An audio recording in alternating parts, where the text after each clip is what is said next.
మన రక్షకుడును ప్రభు అయినటువంటి యేసుక్రీస్తు నామమున ఈ యొక్క కార్యక్రమం చూస్తున్న మీ అందరికీ కూడా నా హృదయపూర్వకమైన వందనాలు తెలియజేస్తూ ఉంటున్నాం. ప్రియులరా, మీరు చేస్తున్నటువంటి ఫోన్స్ని బట్టి, చేస్తున్న కాల్స్ని బట్టి మేము ఎంతగానో ప్రభువును స్తుతిస్తూ ఉంటున్నాం. అలాగే ఈ యొక్క కార్యక్రమాలు మీకు ఆశీర్వాదకరంగా ఉంటే ఇంకా ఎవరైతే ఫోన్ చేయలేదో మీ సంతోషాన్ని మాతో కూడా పంచుకోండి. అలాగే ప్రియులరా, ప్రభు చిత్తమైతే ఈ యొక్క కార్యక్రమాలు ప్రభు రాకడ వరకు కూడా కొనసాగించాలని మేము ఆశపడుతున్నాం.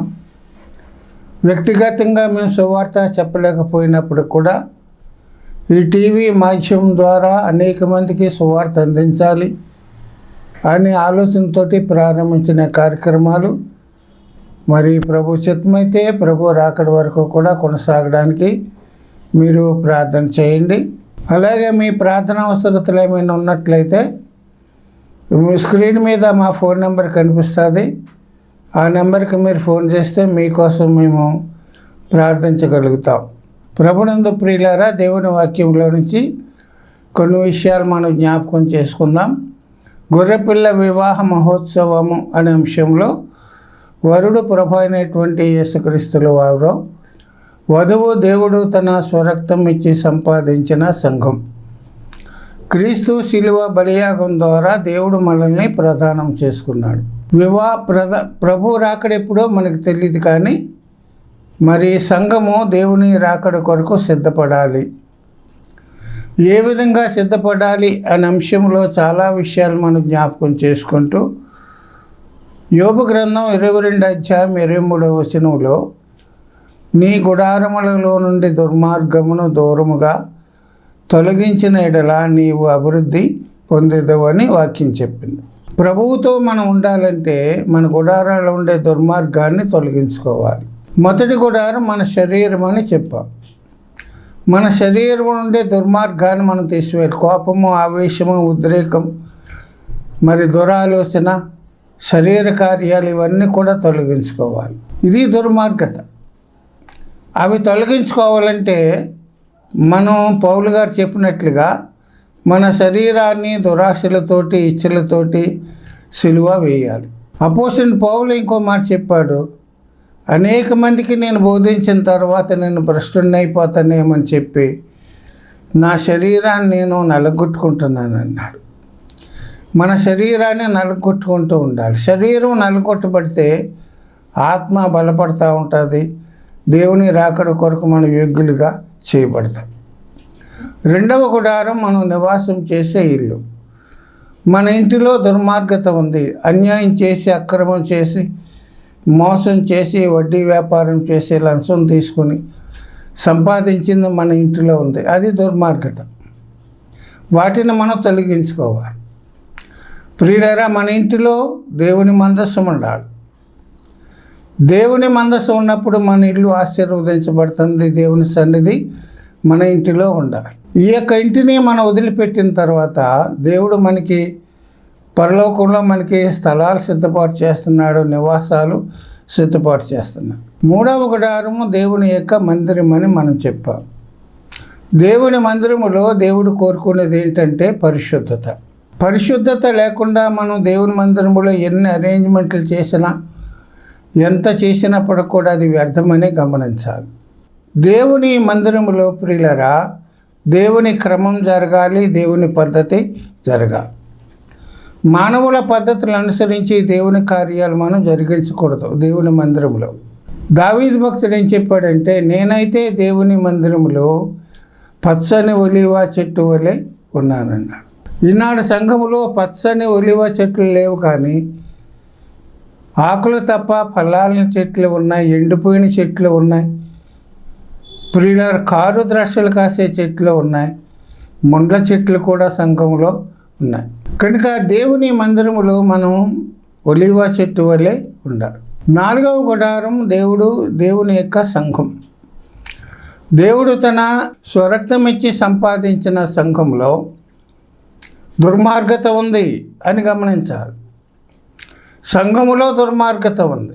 ఆ దుర్మార్గతను మనం తొలగించుకుంటేనే కానీ సంఘములో దేవుని సన్నిధి మనం అనుభవించలేం. సంఘములో దేవుడు కోరుకునేది ఏంటంటే ఏక మనస్సు, ఐక్యత, ఏక హృదయం కోరుకుంటున్నాడు. విశ్వాసుల మధ్యలో సమాధానాన్ని కోరుకుంటున్నాడు. సమాధానంగా ఉండండి, ఒకరితో ఒకరు సమాధానంగా ఉండండి అని వాక్యం చెప్తుంది. ఈనాడు విశ్వాసుల మధ్యలో సమాధానం లేని పరిస్థితి, ఒకరితో ఒకరు విభేదాలు కలిగి, మనస్పర్ధలు కలిగి, అభిప్రాయ భేదాలు కలిగి ఉంటున్న పరిస్థితి మనం చూస్తున్నాం. ఈనాడు సంఘములో ప్రజలు కూరుకుంటున్నారు కానీ వారి మనసులు కలవడం లేదు. అది దుర్మార్గత. కనుక దేవుని సంఘములో ప్రియులరా, మనమందరం కూడా దేవుని మందిరములో, సంఘములో ఒక్కొక్క అవయవముగా మనం ఉన్నాం. దేవుడు మనకు అప్పగించిన పనిని మనం నమ్మకంగా చేస్తూ సంఘానికి ఆశీర్వాదకరంగా, దేవునికి మహిమకరంగా మనం జీవించాలి. కనుక మన శరీరములో ఎన్నో అవయవాలు ఉన్నాయి. అవన్నీ కూడా శరీరానికి మేలు చేసేవిగా, క్షేమాభివృద్ధి కలిగించేవిగా ఉన్నాయి. శరీరానికి హాని చేసే ఏ అవయవం కూడా మనలో లేదు. అలాగే సంఘంలో కూడా మన సంఘానికి క్షేమాభివృద్ధి కలిగించే వారముగా ఉండాలి కానీ సంఘాన్ని చీల్చేవారుగా కానీ సంఘానికి హాని చేసేవారుగా కానీ మనం ఉండకూడదు. దేవుని సంఘములో ప్రియులరా, దుర్మార్గత ఉంది. కనుక దేవుని సంఘములో దుర్మార్గతను గురించి మనం ఆలోచన చేస్తూ సంఘములో ఎవరున్నారు అనేది మనం గమనిస్తే, సంఘములో ఎవరున్నారంటే బుద్ధి కలిగినటువంటి కన్యకలు లాంటి వాళ్ళు, బుద్ధి లేని కన్యకలు లాంటి వాళ్ళు కూడా ఉన్నారు. బుద్ధిమంతులు ఉన్నారు, బుద్ధిహీనులు ఉన్నారు. ఇద్దరు కూడా కలిసే ఉన్నారు. ఎవరు బుద్ధిమంతులో ఎవరు బుద్ధిహీనులో తెలియటం లేదు. కనుక అసలు కంటే నకిలీ ఎక్కువగా ఉన్న సంఘాలు చాలా మనం చూస్తున్నాం. నకిలీ భక్తి చేసేవారు, వేషధారణ భక్తి చేసేవారు, సున్నపు కొట్టిన సమాధుల వలె ఉండి భక్తి చేసిన వారిని మనం సంఘంలో మనం చూస్తున్నాం. పైకి భక్తి కలిగిన వారుగా కనిపిస్తున్నారు కానీ భక్తి యొక్క శక్తిని వారు పొందుకోలేకపోతున్నారు. అంతా కూడా వేషధారణ, నటన జీవితం. కనుక సంఘములో బుద్ధి కలిగిన వారు, బుద్ధి లేని వారు లాంటి వారు ఉన్నారు. బుద్ధి కలిగిన వారు ఏమి చేస్తారో మనం నేర్చుకున్నాం. సామెతల గ్రంథం 15:24 క్రిందనున్న పాతాళమును తప్పించుకొనవలెనని బుద్ధిమంతులైతే పరమునకు పోవు జీవ మార్గమున నడుచుకుందరు. బుద్ధిమంతులు లోకములో ఉండగానే, ప్రాణం పోకుండగానే ఎక్కడికి వెళ్ళాలో, చనిపోయిన తర్వాత ఎక్కడికి వెళ్ళాలో ఒక స్థిర నిర్ణయం కలిగి, ఒక గురి, ఒక లక్ష్యం కలిగి పరలోకానికి వెళ్ళే మార్గంలో వారు నడుస్తారు. ఆ విధంగా నడిచిన వారి గురించి మనం నేర్చుకుంటూ, సిలువ మీద దొంగ ఆఖరి క్షణాల్లో జీవితమంతా కూడా బుద్ధిహీనంగా ప్రవర్తించాడు. చనిపోయిన తర్వాత నేమైపోవాలి, ఎక్కడికి వెళ్తాను, పాపాలు క్షమించే యేసయ్య నా దగ్గర ఉన్నాడని చెప్పి యేసుతో గడిపి ఆ కొద్ది సమయాన్ని సద్వినియోగం చేసి పాపాలు ఒప్పుకుంటూ, అయ్యా నీవు నీ రాజ్యంతో వచ్చినప్పుడు నన్ను జ్ఞాపకం చేసుకోమని బుద్ధిమంతుడిలాగా పాతాళానికి వెళ్ళిపోవలసిన వాడే కానీ ఆఖరి క్షణాల్లో బుద్ధి తెచ్చుకొని పరలోకానికి వెళ్ళే మార్గంలో నడిచాడు. పాపాత్మురాలైనటువంటి స్త్రీ భయంకరమైన పాపాలు చేసింది. పాతాళానికి వెళ్ళిపోవలసిన పరిస్థితే కానీ చేసిన పాపాలను బట్టి, దుర్మార్గాన్ని బట్టి పాతాళానికే వెళ్ళిపోవలసింది. కానీ తన పాపస్థితిని తెలుసుకొని యేసయ్య పాదముల దగ్గరికి వచ్చి ఒప్పుకొని కన్నీరు కార్చి క్షమించబడినట్లుగా మనం చూస్తాం. సంఘములో బుద్ధి కలిగిన వారు, బుద్ధి లేని వారు ఉన్నారు. ఈ మాటలు వింటున్నా నీవు బుద్ధిమంతుడువా, బుద్ధి లేనివాడవా? ఒక బుద్ధి లేనివాడవైతే పరలోకానికి వెళ్ళే మార్గంలో నీవు నడవాలి. సమయం ఉండగానే, నీ ప్రాణం ఉండగానే పరలోకానికి వెళ్ళే మార్గంలో నీవు నడవాలని దేవజనుడిగా నీకు తెలియచేస్తున్నాను. ఇంకా బుద్ధి రాలేదా నీకు? ఇంకా పాప జీవితాన్ని వదిలిపెడతలేదా? ఇంకా పాపంలో జీవించాలని ఆశపడుతున్నావా? కనుక రేపు అనేది నీకు ఉండదేమో. బహుశా ఇదే అనుకూలమైన సమయం, ఇదే రక్షణ దినం. ఈనాడే నీవు మారు మనసు పొంది నీ పాపలను బట్టి పశ్చాత్తాపం పొంది దేవుని దగ్గర ఒప్పుకుంటే దేవుడు క్షమిస్తాడు. ఆయన ఉండే స్థలంలో ఉండడానికి దేవుడు కృప చూపిస్తాడు. ముందుకు వెళ్దాం. ఇంకా సంఘములో ఎటువంటి వారు ఉన్నారో మనం గమనిద్దాం. సంఘములో మరి పెద్ద కుమారుడు లాంటి స్వభావం కలిగిన వారు ఉన్నారు, చిన్న కుమారుడు లాంటి స్వభావం కలిగిన వారు కూడా ఉన్నారు. సంఘములో వీరిద్దరు మనస్తత్వాలు కలిగిన వారు ఉన్నారు. ఇద్దరు కూడా కలిసే ఉన్నారు. కానీ ఒకరి మనస్తత్వం వేరుగా, ఇంకొక మనస్తత్వం వేరుగా ఉంది. యేసుప్రభువారు మాట్లాడుతూ లోకాసువార్త 15వ అధ్యాయంలో ఒక మనుషునికి 2 కుమారులు ఉన్నారన్నారు. ఆ కుమారులు వారిలో చిన్నవాడు తండ్రి ఆస్తిలో నాకు వచ్చే భాగం ఇమ్మని అడిగినప్పుడు తండ్రి పంచి ఇచ్చాడు.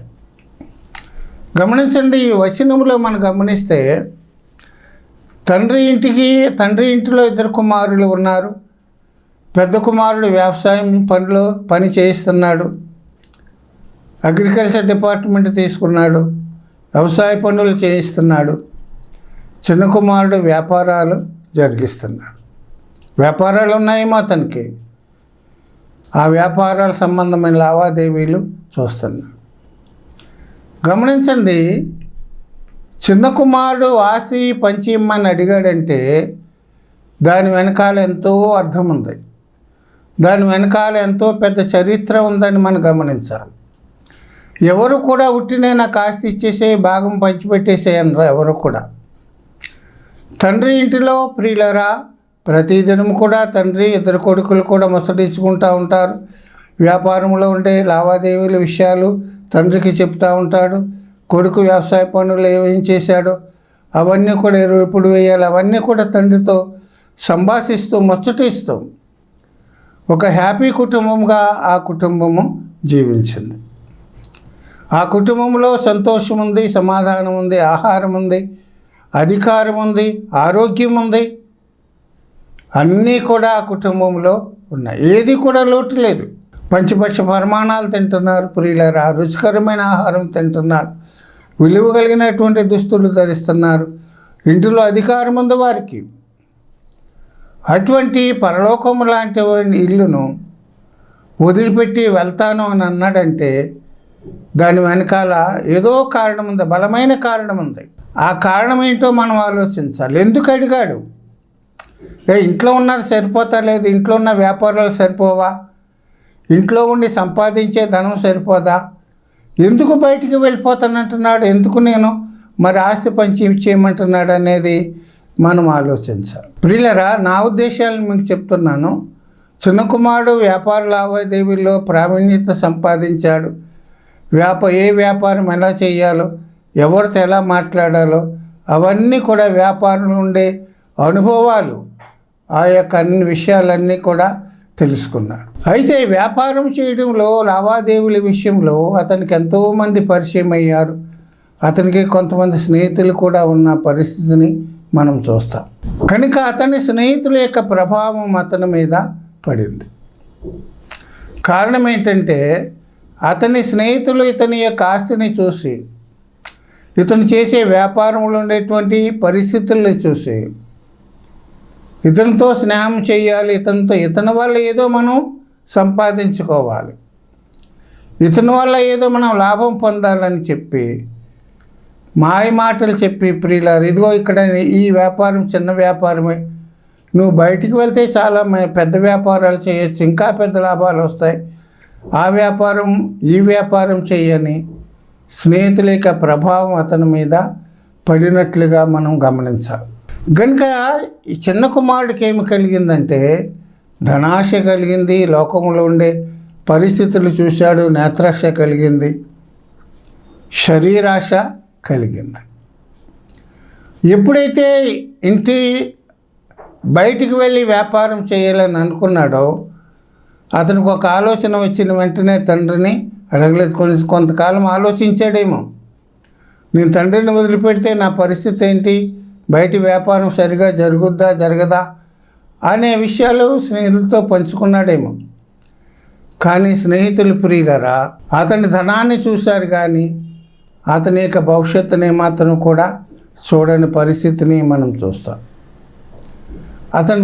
అతని స్నేహితులు ఏమన్నారంటే ఏం పర్వాలేదు, విదేశాల్లో మంచి వ్యాపారాలు ఉన్నాయి, మంచి వ్యాపారం చేయొచ్చు, మంచి లాభం సంపాదించవచ్చు, ఫలానా వ్యాపారానికి మంచి గిరాకీ ఉంది, ఆ వ్యాపారం చేయి, ఈ వ్యాపారం చేయని స్నేహితులు ప్రోద్బలం చేసి, మరి డబ్బులు ఎక్కడ అంటే మీ తండ్రి దగ్గర నుంచి డబ్బులు పట్టరా, నీ ఆస్తి పని చేసుకో, ఆ విదేశాలు వెళ్ళిపోదామనే పరిస్థితి అతని జీవితంలో కలిగింది. ప్రియులరా, వాక్యం ఏం చెప్తుందంటే దుష్ట సాంగత్యము మంచి నడవడిని చెరుపును.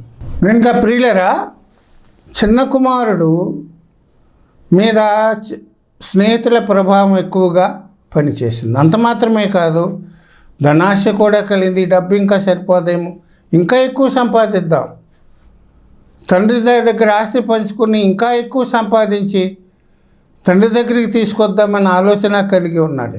ఎప్పుడైతే అతని యొక్క స్నేహితుల యొక్క ప్రభావం అతని మీద పడిందో, స్నేహితులు అతన్ని ఒత్తిడి చేశారేమో, ఆస్తి పంచుకుంటూ వచ్చేయి, ఇంకా డబ్బు పెట్టాలి వ్యాపారంలో అని స్నేహితుల ప్రోద్బలంతో, స్నేహితుల యొక్క ఒత్తిడితోటి మరి తండ్రితో అన్నాడు, అయ్యా నా ఆస్తిలో నాకు వచ్చే భాగం ఇమ్మని చెప్పాడు. గమనించండి, ఈ ఆస్తి పంచడంలో మరి తండ్రి కొడుకులకి ఇద్దరికి కూడా కొంచెం వాగ్వివాదం జరిగిందేమో.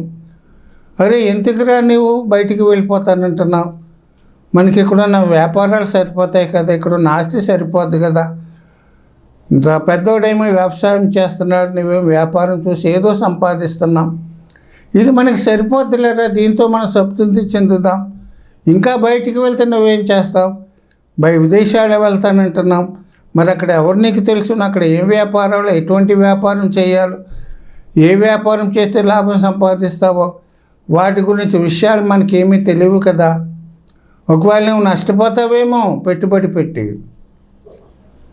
ఎందుకులే నువ్వు ఇక్కడే ఉండని తండ్రి బ్రతిమాలాడేమో. కానీ ప్రియులరా, చిన్న కుమారుడు తండ్రి మాట ఏమాత్రం కూడా వినలేదు, పెడచెవిని పెట్టాడు. నువ్వు వెళ్తే నేను అలా ఉండగలుగుతాను, నువ్వు లేకుండా. ఇద్దరు నాకు చెరో కన్ను లాంటి వారు కదా, పెద్దవాడు చిన్నాడు, నువ్వు లేకపోతే నేను ఎలా బ్రతకగలుగుతాను, ఒకవేళ నువ్వు వెళ్ళిపోతే ఈ వ్యాపార లావాదేవీని ఎలా చూసుకుంటాను నేను చెప్పి తండ్రి ఆవేదన చెందాడేమో.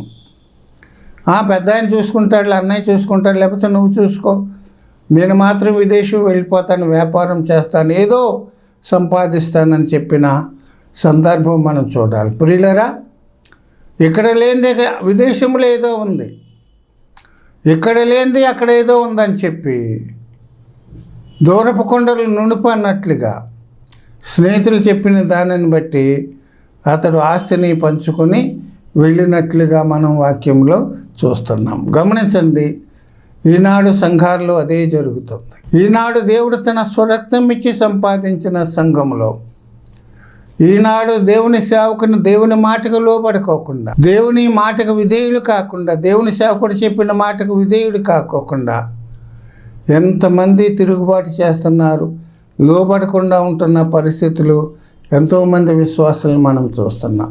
కనుక ప్రియులరా, ఒక వ్యక్తికి ఒక ఆలోచన వచ్చినప్పుడు అది సరైందో కాదా అని ఇంటి వాళ్ళ దగ్గర ఆ విషయం పెట్టాలి.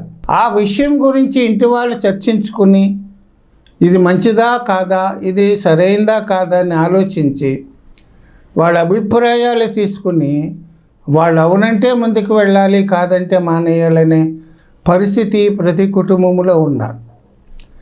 ఈనాడు కుటుంబంలో ఎవరికి ఇష్టం వచ్చిన రీతిలో వారు ప్రవర్తిస్తున్నారు, ఆలోచన చేస్తున్నారు, పనులు జరిగిస్తున్నారు. భార్య మాట భర్త వినరు, భర్త మాట భార్య వినరు, భార్య తండ్రి మాట పిల్లలు వినరు. ఎవరి ఇష్టానుసారంగా ఎవరికి ఏది తోచితే అది కుటుంబంలో చేస్తున్న పరిస్థితిని మనం చూస్తున్నాం. ఎప్పుడైతే ఆ కుటుంబంలో ఆ యొక్క మన పరస్పర భేదాలు వచ్చినాయో ఆ ప్రభావం సంఘం మీద కూడా ఉంటుంది. కారణం ఏంటంటే కొంతమంది వ్యక్తులు కలిస్తే కుటుంబం అవుతుంది, కొన్ని కుటుంబాలు కలిస్తే సంఘము అవుతుంది. కనుక ఒక సంఘములో ఒక దుర్మార్గత వచ్చినప్పుడు, ఒక సంఘములో వ్యతిరేకత ఒక కుటుంబంలో వ్యతిరేకత వచ్చినప్పుడు దాని ప్రభావం కుటుంబం మీద ఉంటుంది, దాని ప్రభావం సంఘం మీద కూడా ఉంటుంది. తండ్రి ఎన్నో రకాలుగా చెప్పాడు, బ్రతిమాలు, అయ్యా నువ్వు వెళ్ళొద్దురా, నువ్వు వెళ్తే పాడైపోతావు అనిపిస్తుంది. నాకు ఏమాత్రం కూడా నాకు ఇష్టం లేదు. నువ్వు వెళ్ళడానికి నేను ఒప్పుకోనని చెప్పినప్పుడు తండ్రి మాట కాదన్నాడు. తల్లి కూడా చెప్పిందేమో, అన్న కూడా చెప్పాడు, వదిన కూడా చెప్పింది, ఎంతోమంది పెద్దవాళ్ళు చెప్పినప్పుడు కూడా చిన్న కుమారుడు ఏమీ కూడా వినలేదు.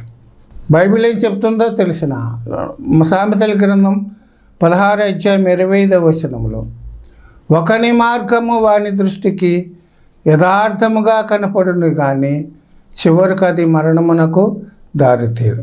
ఒకని మార్గము, ఒకడు అనుకున్న మార్గం వాడి దృష్టికి సరైనదిగా కనిపెడుతుంది, కానీ అది ఎక్కడికి దారి తీస్తుందంటే మరణానికి దారి తీస్తుంది.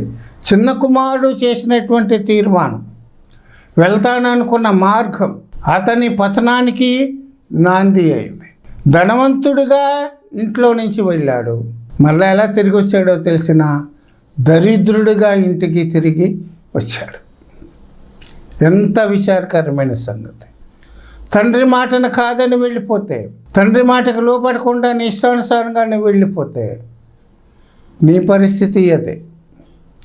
తండ్రి నీ క్షేమం కోసం మాట్లాడతాడు. తండ్రి నువ్వు బాగుండాలి, నువ్వు అభివృద్ధి చెందాలని తండ్రి చెప్పిన మాటలను వినకపోతే చివరికి నష్టపోయేది నీవే. గమనించిన ప్రియులరా, తన ఇష్టానుసారంగా ఒకని మార్గము వాని దృష్టికి యథార్థముగా కనపడుతుంది.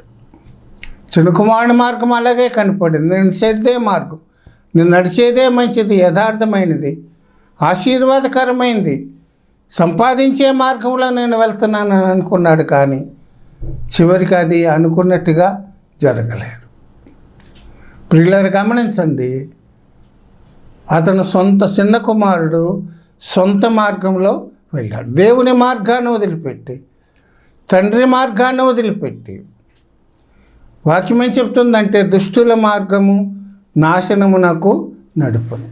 ఒకని మార్గము సరిగా ఉన్నది, కానీ అతనికి నాశనానికి వెళ్ళిన పరిస్థితిని మనం చూస్తాం. గమనించండి ప్రియులారా, ఈనాడు సంఘములో కూడా ఇదే పరిస్థితి కనపడుతుంది. కనుక ఈనాడు సంఘములో విశ్వాసులు ఎలా ఉంటున్నారంటే, ప్రియులారా మా సంఘములో ఉద్యోగం లేదు, మా సంఘములో బలమైన వాక్యం లేదు, మా సంఘములో స్వస్థలు జరగడం లేదు, మా సంఘములో ఉద్యోగం లేదు, పాస్టర్ సరిగా చెప్పరు. ఈ విధంగా సంఘములో ఉన్న పరిస్థితులను బట్టి, అది వాస్తవము కాదా మనకు తెలియదు, కానీ ఈ సంఘములో లేనిది వేరే చోట ఉంది, ఈ సంఘములో లేనిది బయట ఉంది అని చెప్పి, ప్రియులరా ఆ సంఘములో స్వస్థతలు జరుగుతున్నాయి, ఆ సంఘములో అద్భుతాలు జరుగుతున్నాయి, ఆ సంఘములో అనేకమైన మరి ఆశ్చర్యకార్యాలు జరిగిస్తున్నాడు, ఆ సంఘములో మరి బలమైన వాక్యం ఉంటుంది, ఆ సంఘములో ఏదో ఉంది, ఉద్యోగం ఉంది, ఆ సంఘములో ఏదో ఉందని చెప్పి ఇక్కడ లేనిది అక్కడ ఉందని అనుకుని సంఘాలు మారుస్తున్న విశ్వాసులను మనం చూస్తున్నాం. రేపు జరిగేది ఏంటో తెలిసినా, ఇవాళ ఈ సంఘాన్ని వదిలిపెట్టి ఆ సంఘానికి వెళ్ళావు, ఆ సంఘంలో కూడా ఏదో లోపం కనిపిస్తుంది నీకు, ఆ సంఘంలో కూడా ఏదో లోపం కనిపిస్తుంది, అక్కడ కూడా నువ్వేమనుకుంటున్నావు, ఇక్కడ సరిలేదు, ఇక్కడ అది లేదు ఇది లేదని చెప్పి మరలా దాన్ని వదిలిపెట్టి వేరే దానిలోకి వెళ్ళిపోతున్న పరిస్థితి. నీ మనసును స్థిరత్వం చేసుకోవాలి, నీ మనసును నిలకడగా చేసుకోవాలి. నువ్వు ఎందుకు సంఘాన్ని వదిలిపెట్టాలని అనుకుంటున్నావు? నీ కోసం దైవజనుడు ప్రార్థన చేశాడే, నీ రక్షణ కోసం, నీ కుటుంబం కోసం, నీ కుటుంబ సమస్యల కోసం దైవజనుడు కన్నీరు కార్చి ప్రార్థించాడే, ఉపవాసం ఉండి ప్రార్థించాడే, నువ్వు హాస్పిటల్లో ఉంటే వచ్చి దర్శించి ప్రార్థన చేశాడే, నీ సమస్యల్లో, నీ బాధల్లో, నీ సంతోషంలో, నీ వేదనలో పాలు పంచుకున్నాడే నీ దైవజనుడు. నిన్ను ఒక సొంత కుమారుడిగా నిన్ను చూశాడే, తన కుటుంబంలో ఉన్న వ్యక్తిగా నిన్ను చూశాడే, నీ కోసం ఎంత కన్నీరు కార్చాడు ఆ దైవజనుడు. అటువంటి దైవజనుని వదిలిపెట్టేసి వెళ్ళిపోతే నీ పరిస్థితి ఏంటి? అది నీకేమాత్రం కూడా ఆశీర్వాదం కాదు. ఈ సంఘములో లేనిది ఆ సంఘములో ఉందని చెప్పి వెళ్ళిపోతున్న ప్రజలను ఎంతోమందిని మనం చూస్తాం. వాళ్ళు కూడా వారికి మనకి లాభసాటిగా ఉంటుంది, ఆర్థికంగా కూడా మనకి కొంచెం వెసులుబాటు ఉంటుందని చెప్పి వాళ్ళు కూడా అటువంటి పరిస్థితులని ప్రోత్సహిస్తున్నట్లుగా మనం చూస్తాం. గమనించండి, దేవుని సన్నిధి ఏ సంఘమైనా చెప్పేది వాక్యమే. వాక్యంలో తేడా లేదు, కానీ వినే నీలోనే తేడా ఉంది. మా పాస్టర్ గారు సరిగా చెప్పరంటే నువ్వు సరిగా వినడం లేదని అర్థం. నీ దైవజనుడు అభిషక్తుడు, దేవుని చేత అభిషేకించబడినవాడు, ఏర్పాటు చేయబడినవాడు. కనుక ప్రియులరా, చిన్న కుమారుడు ప్రియులరా తండ్రి మాటను కాదనుకొని, తండ్రి మాటను తోసివేసి సంతోషమానందము కలిగినటువంటి గృహాన్ని వదిలిపెట్టి ఎక్కడికో వెళ్ళిపోయాడు. ప్రియులరా, వాక్యం ఏం చెప్తుందంటే, నాకు వేరుగా ఉండి మీరేమీ చేయలేరు. బైబిల్ ఈశ్వరు వారు ఏమన్నారంటే, నాలో నిలిచి ఉంటేనే కానీ మీరు ఫలించరు. తండ్రి ఇంటిలో మనం నిలిచి ఉండాలి, మన సంఘంలో మనం నిలిచి ఉండాలి. ఆయనలో అంటుకట్టబడితేనే కానీ మనం ఫలించము. వేరుగా ఉండి మనం ఏమీ కూడా చేయలేము. చిన్న కుమారుడు ఏదో చేద్దాం, ఏదో సంపాదించుకుందాం అని చెప్పి ధనాశ, శరీరాశ, నేత్రాశ కలిగిన వాడై తన ఇష్టానుసారంగా నిర్ణయాలు తీసుకొని ఆస్తిని పంచుకొని వెళ్ళిపోయినటువంటి ఆ యొక్క వ్యక్తి జీవితంలో ఏమి జరిగిందో మనకు తెలుసును. గనుక తండ్రిని సంతోషపెట్టాలని ఆయన అనుకున్నాడు, కానీ తండ్రికి అందనంత దూరంలో వెళ్ళిపోయి తండ్రికి దుఃఖాన్ని కలిగించాడు, తండ్రికి వేదనను కలిగించాడు, తండ్రికి ప్రేమకు దూరం అయిపోయాడు, సహవాసానికి దూరం అయిపోయాడు, తండ్రి కనుదృష్టికి దూరం అయిపోయి శాపగ్రస్తుడైపోయిన పరిస్థితిని మనం చూస్తాం. ఏ వ్యాపారం చేశాడో మనకు తెలుసు. తన స్నేహితులు ఎటువంటి స్థితికి నడిపించారో అతను తెలుసుకోలేకపోయాడు. కనుక ప్రియులరా, నేను ఈ వాక్యం ఉంటున్నా, మన యొక్క పరిస్థితిని మనం అర్థం చేసుకుని తండ్రి మాటకు మనం లోబడి, తండ్రి మాటకు మనం విధేయత చూపించి దేవునితో మనం హత్తుకుందాం, తండ్రితో మనం హత్తుకుందాం, తండ్రితో మన సహవాసం కలిగి మన పరిస్థితులు ఏమైనప్పుడు ఎంతోమంది ఏదో చెప్తూ ఉంటారు. అక్కడ ఎందుకు వెళ్తున్నా, ఆ సంఘానికి ఎందుకు వెళ్తున్నా, ఇక్కడ బాగుంది కదా, ఎంతోమంది చెప్తూ ఉంటారు నీకు.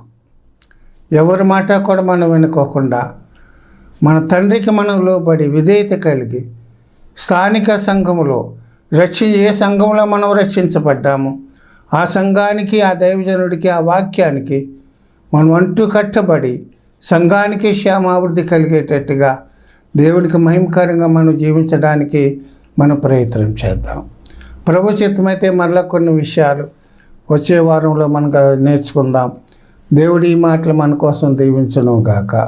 ప్రార్థన చేద్దాం. జీవం కలిగిన మా పరలోక తండ్రి, నమ్మదగిన దేవా, నీ పరిశుద్ధ నామ స్తోత్రాలు. నీ కృప చేత, ప్రేమ చేత ఇంతవరకు మాతో వివరంగా విస్తారంగా మాట్లాడారు. నీకు వందనాలు. చిన్న కుమారుడు గురించినటువంటి విషయాలు, అతని ప్రవర్తన గురించినటువంటి విషయాలు మాకు నేర్పించారు. తండ్రి ఇంటిని వదిలిపెడితే, తండ్రి సహవాసాన్ని వదిలిపెడితే మా జీవితాలు ఏమవుతాయో మేము నేర్చుకుంటూ వస్తున్నాం. ప్రభు, అటువంటి పరిస్థితి మనలోని కాకోకుండా తండ్రి మాటకు విధేయులై ఉండడానికి సహాయం చేయండి. విత్తబడిన వాక్యానికి నీరు కట్టండి, ఫలింప చేయండి. వాక్యం వింటున్న వారందరినీ మీరు దీవించండి. వారిలో బలహీనలు ఉన్నారు, అనారోగ్యంగా ఉన్నారు, ఇదిగోనైనా వారందరినీ మీరు జ్ఞాపకం చేసుకోండి, నీ కృపలో నడిపించండి. ప్రభువా, మరి నీ చిత్తమైతే మేమందరం కూడా మరోసారి కలుసుకోవడానికి నీ కృప దయచేయమని యేసునామమును అడిగి స్తుతించి ప్రార్థిస్తున్నా మా తండ్రి, ఆమేన్. మీ అందరికీ నా హృదయపూర్వక వందనాలు.